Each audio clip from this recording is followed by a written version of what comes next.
Welcome to this week's Hymn of the Week. This week we have ELW 652, Built on a Rock. The text, as we can see at the bottom here, Nikolai F.S. Grundtvig, was constructed he wrote it in 1837. And it, as you can see, if you look at your hymnal, it's been revised quite a few times. It was translated then from Carl Doving and then adapted after that. Initially it had 9 stanzas, then it went to 7, and then it went to 5, and then it was adapted again. So we see, like here in this hymnal, the 5 verses. And what's unfortunate here is we're missing verse 6, which is really the center of the hymn. We talk about in verse 1, where Grundtvig, if I'm saying that right, Grundtvig actually mentions bells. We see crumbled have spires in every land, bells still are chiming and calling. And we have the church bells are ringing in verse 5, through all the passing years, O Lord, grant that when church bells are ringing. So these bells are pointing to God calling. And unfortunately, that center verse is missing. So I'd like to read that for you, verse 6. And there's reasons why I think it was removed, because the text is hard to sing. But it is still important to understand the center of the hymn. Here's verse 6. Here stands the font before our eyes, telling how God did receive us. The altar recalls God's sacrifice and what his table doth give us. Here sounds the word that doth proclaim, Christ yesterday, today, the same. Yea, and for I, our Redeemer. So you can see there's a lot of things hard to sing. Yea and I, the TH apostrophe is also the altar. It's hard to fit in, hard to sing. So you can see why it was removed. But it's important to remember Christ forever our Redeemer. That pointing or this, providing the contrast with even when the steeples, which we have in the first verse, built on a rock the church shall stand even when steeples are falling. So it reminds us of the center of Christ being yesterday, today, and forever. Or being our Redeemer, which is that missing verse. Now let's look at the music.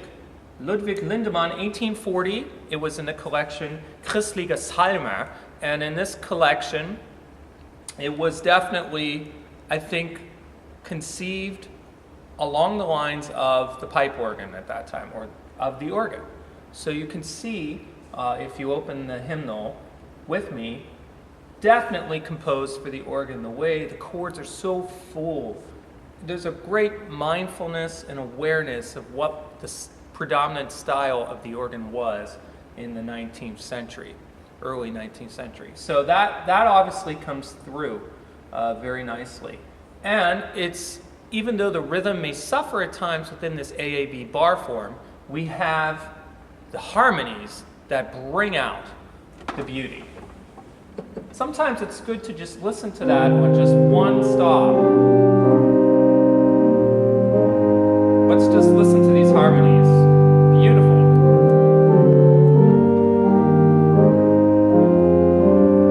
And these sort of fall under the hands. We can't say that the notes totally fall under the hands. So it's not the easiest hymn in the book to play. So there's the bar form again.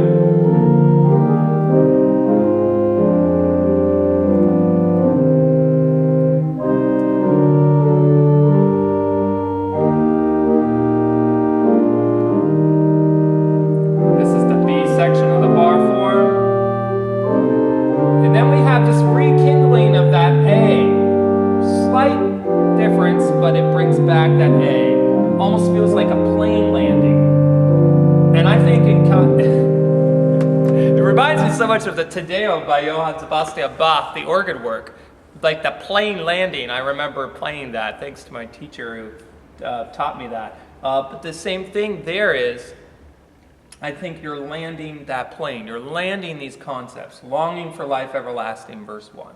Making our bodies his temple, verse 2. Blessings upon them bestowing, verse 3. Verse 4, granting his children the kingdom. And of course, verse 5, my peace I leave with you, amen. Now, we often view peace as a very soft approach to music, but I'm going to present this, I think, this week more in a juxtaposed way. And I'm going to end it hugely, very big, just so we understand that there is hope within that peace. And if we look at the text before that in verse 5, I know my own know me. You, not the world, my face shall see. So part of that peace is knowing that Christ knows us, but also that we will see Jesus' face one day. So that's a great promise, and I prefer ending that very big. And that's why I'm going with that reminiscence of the 8th part of the bar form. One last thing, I'd like to talk about the Dorian scale. So the Dorian scale is very easy for me to remember. I think of D to D on the white keys. This is not the happy birthday scale, okay? But what's great about this is if we take it to C Dorian, if we were to just do a simple form of Dorian, we're lowering the 3rd from the major, and we're also lowering the 7th. So we would just do the same thing, and lo and behold, we have the C Dorian, which has such a power to it. And I think it's neat that that was selected when the organ, obviously composed for the organ, but trying to bring out that weight and color and foundation through the organ. I don't see that to be a coincidence. So this is built on a rock.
you heard the bells there. I tried to get them in. I think what's great about the text in this hymn is the bells are the call. So they shouldn't be always there, but leaving them on even at the end reminds us that God is always calling. This is one of those hymns that does grow on you. When you first play it, you think, what was he intending? But when you lean into the harmonies and really allow them to color what the text is saying, I think it's one of those hymns, as I did not mention at the beginning, but I will mention now, in Scandinavia, is considered number 2 to A Mighty Fortress Is Our God. So imagine this is number 2 on the scale. That's why it's such a big, popular hymn and well known across the world, and I hope you enjoyed Hymn of the Week.